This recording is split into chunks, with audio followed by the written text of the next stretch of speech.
Hi ಸ್ನೇಹಿತರೆ, welcome to our channel Mithun Raj ಅಡುಗೆ ಮನೆ. ಇವತ್ತಿನ ವಿಡಿಯೋದಲ್ಲಿ ಸ್ಪೆಷಲ್ ಆಗಿ ನಾನು ರಾಗಿ ಹಿಟ್ಟಿನಿಂದ ಮುರುಕು ಮಾಡಿ ತೋರಿಸ್ತಾ ಇದ್ದೀನಿ. ನಮ್ಮ ಕಡೆ ಮುರುಕು ಅಂತ ಕರೀತಾರೆ, ಕೆಲವೊಂದು ಕಡೆ ಚಕ್ಲಿ ಅಂತ ಕರೀತಾರೆ. ಹೆಂಗೆ ಕರೆದ್ರೂ ಟೇಸ್ಟ್ ಮಾತ್ರ ಸೂಪರ್ ಆಗಿರುತ್ತೆ. ಮಾಡೋದು ಕೂಡ ತುಂಬಾನೇ ಸುಲಭ. ನಾನು ಹೇಳ್ಕೊಟ್ಟಂಗೆ ಈ ವಿಧಾನದಲ್ಲಿ ಮಾಡಿದ್ರೆ ಒಬ್ಬರೇ 1 kg ಅಷ್ಟು ಅಥವಾ 2 kg ಅಷ್ಟು ಚಕ್ಲಿ ಮುರುಕನ್ನ ಮಾಡ್ತಾರೆ. ಅಷ್ಟು ಈಸಿ ಪ್ರಾಸೆಸ್ ಅಂಡ್ ಬೇಗನೆ ಮಾಡ್ಕೋಬಹುದು. ರುಚಿ ಅಂತ ಅಲ್ಟಿಮೇಟ್ ಅಂತ ಹೇಳ್ಬೋದು. ಈ ಮುರುಕನ್ನ ಕೈಯಿಂದ ಕ್ರಶ್ ಮಾಡಿದಾಗ ಸೌಂಡ್ ಯಾವ ತರ ಕೇಳಿಸಿದೆ ಅಲ್ವಾ, ಕುರುಮ್ ಅಂತ ಸಖತ್ತಾಗಿರುತ್ತೆ. ಮೊದಲನೇದಾಗಿ ಯಾವ್ದಾದ್ರು ಒಂದು ಕಪ್ಪಿನ ಅಳತೆಯಲ್ಲಿ 1 ಕಪ್ಪಿನಷ್ಟು ಹುರುಕಡ್ಲೆ ತಗೊಂಡಿದ್ದೀನಿ. ಹುರುಕಡ್ಲೆ ಒಂದ್ ವೇಳೆ ಮೆತ್ತಗಿದ್ರೆ ಸ್ವಲ್ಪ ರೋಸ್ಟ್ ಮಾಡ್ಕೊಂಡು ಆಮೇಲೆ ಮಿಕ್ಸಿ ಮಾಡ್ಕೊಳ್ಳಿ. ತಣ್ಣಗಾದ್ಮೇಲೆ ಹುರುಕಡ್ಲೆನ ಚಕ್ಲಿಗೆ ಹುರುಕಡ್ಲೆ ಹಾಕೋದ್ರಿಂದ ಒಳ್ಳೆ ಟೇಸ್ಟ್ ಬರುತ್ತೆ. ಅಂದ್ರೆ ತುಂಬಾ ದಿನ ಕೂಡ ಹಾಗೆ ಇರುತ್ತೆ, ಹಾಳಾಗೋದಿಲ್ಲ. ಹುರುಕಡ್ಲೆನ ಮಿಕ್ಸಿ ಮಾಡಿದ್ಮೇಲೆ ತೋರಿಸ್ತಾ ಇದ್ದೀನಿ ನೋಡಿ, ಫೈನ್ ಆಗಿ ಪೌಡರ್ ತರ ಮಾಡ್ಕೋಬೇಕು. ಎಷ್ಟು ಸಾಧ್ಯನೋ ಅಷ್ಟು ಸಣ್ಣಗೆ ಮಾಡ್ಕೊಳ್ಳಿ ಪೌಡರ್ ತರ. ಇಲ್ಲ ಅಂತಂದ್ರೆ ತರಿ ಆಗಿದ್ಬಿಟ್ರೆ ಅಷ್ಟು ರುಚಿ ಬರೋದಿಲ್ಲ. ನೆಕ್ಸ್ಟ್ ಒಂದು ಮಿಕ್ಸಿಂಗ್ ಬೌಲ್ಗೆ ಹಾಕೊಂತಾ ಇದ್ದೀನಿ. ನಂತರ ಅದೇ ಕಪ್ಪಿನ ಅಳತೆಯಲ್ಲಿ 3 ಕಪ್ ಅಷ್ಟು ರಾಗಿ ಹಿಟ್ಟನ್ನ ಹಾಕ್ತಾ ಇದ್ದೀನಿ. ಶಾಪ್ಗಳಲ್ಲಿ ಸಿಗುವಂತ ಪ್ಯಾಕೆಟ್ ಅಲ್ಲಿ ಬರುತ್ತಲ್ಲ, ಆ ರಾಗಿ ಹಿಟ್ಟನ್ನ ಬಳಸ್ತಾ ಇದ್ದೀನಿ. ನೀವು ಬೇಕಿದ್ರೆ ರಾಗಿನ ತಗೊಂಡ್ಬಂದು ಮಿಲ್ಲಿಗೆ ಹಾಕೊಂಡು ಆ ರಾಗಿ ಹಿಟ್ಟನ್ನು ಕೂಡ ಬಳಸ್ಕೋಬಹುದು. ನಾನು ಸಾಮಾನ್ಯವಾಗಿ ಹೊರಗಡೆ ಸಿಗುವಂತ ರಾಗಿ ಹಿಟ್ಟನ್ನೇ ಬಳಸ್ತೀನಿ. ಸರಿ ಸುಮಾರಾಗಿ 3 ಕಪ್ಪಿನಷ್ಟು ರಾಗಿ ಹಿಟ್ಟನ್ನ ತಗೋಬೇಕು. ನಂತರ ಖಾರಕ್ಕೆ ತಕ್ಕಂಗೆ 1.5 ಸ್ಪೂನ್ ಅಷ್ಟು ಖಾರ ಹಾಕ್ತಿದ್ದೀನಿ. ರುಚಿಗೆ ತಕ್ಕಷ್ಟು ಉಪ್ಪು ಹಾಕ್ತಿದ್ದೀನಿ. 1 ಸ್ಪೂನ್ ಅಷ್ಟು ಬಿಳಿ ಎಳ್ಳು ಅದನ್ನ ಹಾಕ್ತಾ ಇದ್ದೀನಿ. ನಂತರ 1 ಸ್ಪೂನ್ ಅಷ್ಟು ಓಂ ಕಾಳನ್ನ ಈ ರೀತಿ ಕೈಯಿಂದ ಸ್ವಲ್ಪ ಸ್ಮ್ಯಾಶ್ ಮಾಡಿಬಿಟ್ಟು ಹಾಕ್ಕೊಳ್ಳಿ. ತುಂಬ ಚೆನ್ನಾಗಿರುತ್ತೆ. ಸ್ಮೆಲ್ ಆಗಿರ್ಬೋದು ಮತ್ತು ಡೈಜೆಷನ್ಗೂ ತುಂಬಾ ಒಳ್ಳೆಯದು. ನಂತರ ಅದೇ ಕಪ್ಪಿನ ಅಳತೆಯಲ್ಲಿ ಅರ್ಧ ಕಪ್ಪಿನಷ್ಟು ಅಕ್ಕಿ ಹಿಟ್ಟನ್ನು ಹಾಕ್ತಾ ಇದ್ದೀನಿ.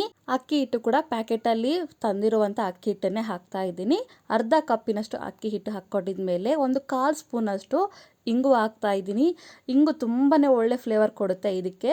ನಂತರ 2 ಟೇಬಲ್ ಸ್ಪೂನ್ ಅಷ್ಟು ತುಪ್ಪ ಹಾಕ್ತಾ ಇದ್ದೀನಿ. ನಿಮ್ಮ ಹತ್ರ ತುಪ್ಪ ಇಲ್ಲ ಅಂದ್ರೆ ಎಣ್ಣೆ ಕೂಡ ಹಾಕೋಬಹುದು. ಎಣ್ಣೆ, ತುಪ್ಪ ಅಥವಾ ಬಟರ್ ಕೂಡ ಯೂಸ್ ಮಾಡ್ಬೋದು, ಚೆನ್ನಾಗಿರುತ್ತೆ.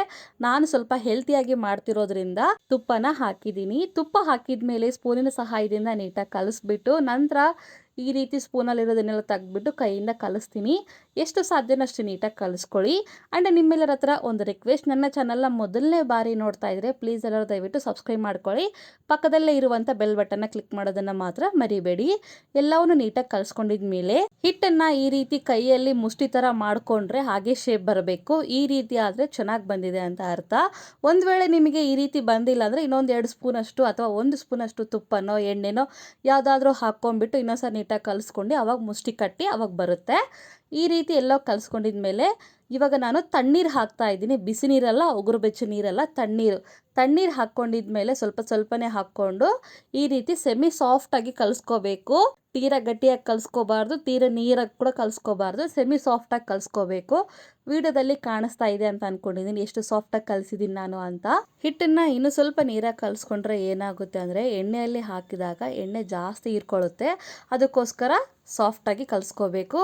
ಇನ್ನೂ ಸ್ವಲ್ಪ ಹಾರ್ಡಾಗಿ ಕಲಿಸ್ಕೊಂಡ್ರೆ ಏನಾಗುತ್ತೆ, ಗಟ್ಟಿ ಆಗಿಬಿಡುತ್ತೆ, ತಿನ್ನೋಕೆ ಕೂಡ ಬರೋದಿಲ್ಲ. ಅದಕ್ಕೆ ಸೆಮಿ ಸಾಫ್ಟಾಗಿ ಕಲಿಸ್ಕೋಬೇಕು. ವಿಡಿಯೋದಲ್ಲಿ ಯಾವ ಥರ ಕಾಣಿಸ್ತಾ ಇದೆಯಲ್ಲ ಅದೇ ಕನ್ಸಿಸ್ಟೆನ್ಸಿನಲ್ಲೇ ಕಲಿಸ್ಕೊಳ್ಳಿ. ಹಿಟ್ಟು ಆರೋಗ್ಬಾರ್ದಂತ ಮುಚ್ಚಳನ ಮುಚ್ಚಿದ್ದೀನಿ, ನೆನೆಯೋಕೆ ಅಲ್ಲ. ನಂತರ ಇಲ್ಲಿ 3 ಹೋಲಿನ ಬಿಲ್ಲೆ ತಗೊಂಡಿದ್ದೀನಿ. ಚಕ್ಲಿ ಮಷಿನ್ಗೆ ಹಾಕಿ ಸ್ವಲ್ಪ ಟೈಟ್ ಮಾಡ್ತಾ ಇದ್ದೀನಿ. ನೀವು ಬೇಕಿದ್ರೆ 3 ಹೋಲಿಂದು ತಗೋಬಹುದು, ಇಲ್ಲ ಸಿಂಗಲ್ ಹೋಲ್ ಬರುತ್ತಲ್ಲ ಅದನ್ನು ಕೂಡ ತಗೋಬಹುದು. ನಂತರ ಚಕ್ಲಿ ಮಷಿನ್ಗೆ ಸ್ವಲ್ಪ ಎಣ್ಣೆ ಹಾಕ್ಕೊಂಡು ಕೈಯಿಂದ ಈ ರೀತಿ ಎಲ್ಲವನ್ನು ಸವರ್ತಾ ಇದ್ದೀನಿ, ಸ್ಪ್ರೆಡ್ ಮಾಡ್ತಾ ಇದ್ದೀನಿ. ಈ ರೀತಿ ಮಾಡೋದ್ರಿಂದ ಹಿಟ್ಟು ಚಕ್ಲಿ ಮಷಿನ್ಗೆ ಅಂಟೋದಿಲ್ಲ ಜಾಸ್ತಿ. ಆಮೇಲೆ ಸ್ವಲ್ಪ ಈ ರೀತಿ ಉಂಡೆ ತಗೊಂಡು ಹಿಟ್ಟನ್ನ ಚಕ್ಲಿ ಮಷಿನ್ ಒಳಗಡೆ ಈ ರೀತಿ ಇಡ್ತಾ ಇದ್ದೀನಿ. ಹಿಟ್ಟನ್ನ ಒಂದು 1/4 ಭಾಗದಷ್ಟು ಮಾತ್ರ ಇಡಿ, ಜಾಸ್ತಿ ಇಡಬೇಕು ಅಂತ ಏನಿಲ್ಲ. ಆದ್ಮೇಲೆ ತಿರುಗಿಸ್ಬೇಕಾದ್ರೆ ಇಲ್ಲ ಒತ್ತಬೇಕಾದ್ರೆ ಕಷ್ಟ ಆಗ್ಬಿಡುತ್ತೆ. ಕೇವಲ 1/4 ಭಾಗದಷ್ಟು ಮಾತ್ರ ಹಿಟ್ಟು ಇಟ್ಟ ಮೇಲೆ ಮಷಿನ್ ಮೇಲೆ ಇರುತ್ತಲ್ಲ ಅದನ್ನ ಕ್ಲೋಸ್ ಮಾಡಿ, ರಾಗಿ ಹಿಟ್ಟು ಆರೋಗ್ಬಾರ್ದಂತ ಅದ್ರ ಮೇಲೆ ಕೂಡ ಮುಚ್ಚಳನ ಮುಚ್ಚಿಬಿಟ್ಟು ಚಕ್ಲಿ ಮಾಡೋಕೆ ರೆಡಿ ಮಾಡ್ಕೊಂಡು ಇಟ್ಕೊಂಡಿದ್ದೀನಿ. ನಂತರ ಸ್ವಲ್ಪ ಕೈಯಲ್ಲಿ ಎಣ್ಣೆ ತಗೊಂಡು ಈ ರೀತಿ ಸೌಟು ಬರುತ್ತಲ್ಲ ಇದ್ರ ಮೇಲೆ ಸ್ವಲ್ಪ ಈ ರೀತಿ ಎಣ್ಣೆ ಹಚ್ಬಿಟ್ಟು ಇವಾಗ ಇದ್ರ ಮೇಲೆ ಚಕ್ಲಿನ ಹಾಕ್ಕೊಂತ ಹೋಗ್ತೀನಿ. ನಾನಿಲ್ಲಿ ರೌಂಡ್ ಶೇಪ್ ಇರೋ ತಿರುಗಿಸೋ ಚಕ್ಲಿ ಮಷಿನ ತಗೊಂಡಿದ್ದೀನಿ. ಇಲ್ಲ ನಿಮ್ಮ ಹತ್ರ ಒತ್ತೋ ಚಕ್ಲಿ ಮಷಿನ್ ಇದ್ರೆ ಅದರಿಂದ ಕೂಡ ಮಾಡ್ಕೋಬಹುದು. ಬಟ್ ನಾನೇನು ಸಜೆಸ್ಟ್ ಮಾಡ್ತೀನಿ ಅಂದರೆ ಈ ರೀತಿ ನಾನು ವಿಡಿಯೋದಲ್ಲಿ ತೋರಿಸ್ತಾ ಇರೋ ಚಕ್ಲಿ ಪಾವನ್ನೇ ತಗೊಳ್ಳಿ, ಕೈ ನೋವು ಬರೋದಿಲ್ಲ. ಒತ್ತೋ ಚಕ್ಲಿ ಪಾವ್ ಆದರೆ ತುಂಬ ನೋವು ಬರುತ್ತೆ. ಸೌಟಿಗೆ ಮುರುಕು ಹಾಕ್ಕೊಂಡಿದ್ಮೇಲೆ ಸ್ವಲ್ಪ ಎಡ್ಜಸ್ ಎಲ್ಲ ಪ್ರೆಸ್ ಮಾಡಿ ಕಾದಿರುವಂಥ ಎಣ್ಣೆಯಲ್ಲಿ ಈ ರೀತಿ ನಿಧಾನವಾಗಿ ಡ್ರಾಪ್ ಮಾಡ್ತಾ ಹೋಗ್ತೀನಿ. ವಿಡಿಯೋದಲ್ಲಿ ಯಾವ ಥರ ಮಾಡ್ತಾ ಇದ್ದೀನೋ ಅದೇ ಥರನೇ ಮಾಡ್ಕೊತಾ ಹೋಗಿ. ಇನ್ನೊಂದು ಕೂಡ ಅದೇ ರೀತಿಯಾಗಿ ಡ್ರಾಪ್ ಮಾಡ್ತೀನಿ, ಹಾಕ್ತೀನಿ ಎಣ್ಣೆಯಲ್ಲಿ. ಗ್ಯಾಸನ್ನು ಮೀಡಿಯಂ ಫ್ಲೇಮಲ್ಲಿ ಇಟ್ಕೊಂಡೆ ಫ್ರೈ ಮಾಡ್ಕೋಬೇಕು. ಗ್ಯಾಸನ್ನು ಲೋ ಫ್ಲೇಮಲ್ಲಿ ಇಟ್ಕೊಂಡ್ರೆ ಎಣ್ಣೆ ಜಾಸ್ತಿ ಹೀರ್ಕೊಳ್ಳುತ್ತೆ. ಹೈ ಫ್ಲೇಮಲ್ಲಿ ಇಟ್ಕೊಂಡ್ರೆ ಒಳಗಡೆ ಸರಿಯಾಗಿ ಬೇಯೋದಿಲ್ಲ. ಹಾಗಾಗಿ ಗ್ಯಾಸನ್ನು ಮೀಡಿಯಂ ಫ್ಲೇಮಲ್ಲಿ ಇಟ್ಕೊಂಡೆ ಫ್ರೈ ಮಾಡ್ಕೊಳ್ಳಿ. ಮುರುಕುನ ಎಣ್ಣೆಯಲ್ಲಿ ಹಾಕಿದ್ಮೇಲೆ 1 ನಿಮಿಷ ಹಾಗೆ ಬಿಟ್ಟು ನಂತರ ತಿರುಗಿಸ್ಕೊಳ್ಳಿ, ಇಲ್ಲಾಂದರೆ ಮೆತ್ತಗಿರುತ್ತೆ, ಶೇಪ್ ಕೆಟ್ಟೋಗ್ಬಿಡುತ್ತೆ. ಈ ಬಬಲ್ಸ್ ಎಲ್ಲ ಏನು ಬರ್ತಿದಾವಲ್ಲ ಇವೆಲ್ಲ ಕಡಿಮೆ ಆಗಬೇಕು, ಅಲ್ಲಿವರೆಗೂ ನಾವು ಫ್ರೈ ಮಾಡ್ಕೋಬೇಕು. ರಾಗಿ ಹಿಟ್ಟಾಗಿರೋದ್ರಿಂದ ಗೋಲ್ಡನ್ ಕಲರ್ ಬಂದರೆ ನಮಗೆ ಗೊತ್ತಾಗೋದಿಲ್ಲ. ಹಾಗಾಗಿ ಬಬಲ್ಸ್ ಎಲ್ಲ ಕಡಿಮೆ ಆದರೆ ಚಕ್ಲಿ ಅಥವಾ ಮುರುಕು ರೆಡಿಯಾಗಿದೆ ಅಂತ ಅರ್ಥ. ಎಣ್ಣೆಯಲ್ಲಿ ಬಬಲ್ಸ್ ಎಲ್ಲ ಕಡಿಮೆ ಆಗಿದೆ ನೋಡಿ. ಒಂದು ತೋರಿಸ್ತಾ ಇದ್ದೀನಿ ನಿಮಗೆ ಎಷ್ಟು ಪರ್ಫೆಕ್ಟ್ ಆಗಿ ಶೇಪ್ ಬಂದಿದೆ ಅಂತ. ಫ್ರೈ ಮಾಡಿರುವಂಥ ಮುರುಕನ್ನ ಟಿಶ್ಯೂ ಪೇಪರ್ ಹಾಕಿರುವಂಥ ಪ್ಲೇಟಿಗೆ ಹಾಕಿ ಸರ್ವ್ ಮಾಡ್ಕೊಳ್ಳೋದೆ.